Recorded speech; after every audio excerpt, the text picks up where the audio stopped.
साखि दं सान हाथरखि जोंनि अनलायनायाव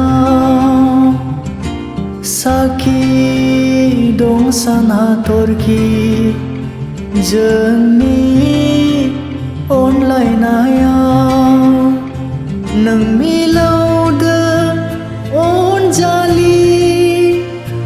आंनि बयनिख्रुइबो गोदैसिन देंखो ओंखारनाय सान जोंबाय थानाय अखाफोराबो साखि दं सना जोंनि अनलायनायाव सना जोंनि अनलायनायाव सना जोंनि अनलायनायाव सना जोंनि अनलायनायाव सना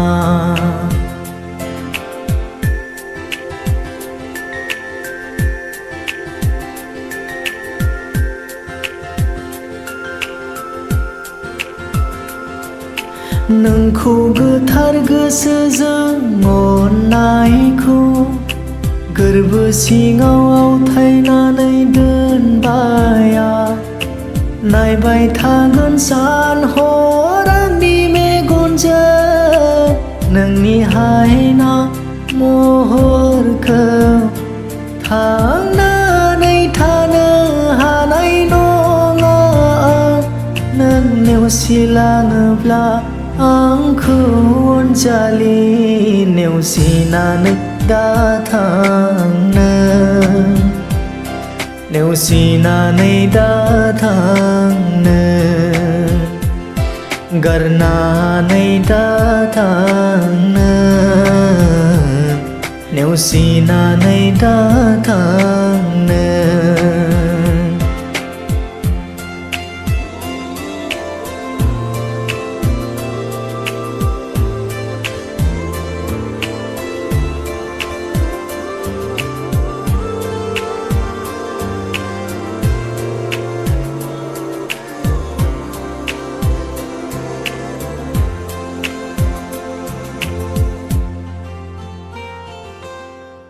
गारबाय आं अनजालि संसारनि अननायखौ जेब्लानिफ्राय नोंजों मोजां मोनलायो नोंनि अनगा आंनो जेबो नांलिया नोंखौनो मोननो आरज गाबो जोंनि थार अनलायनायाव फेलें दाजाथों अराय सम जोरनानै थाथों अराय सम जोरनानै थाथों अराय सम जोरनानै थाथों जोंनि मोजां मोनलायनाया अराय सम जोरनानै थाथों अनजालि अनजालि अनजालि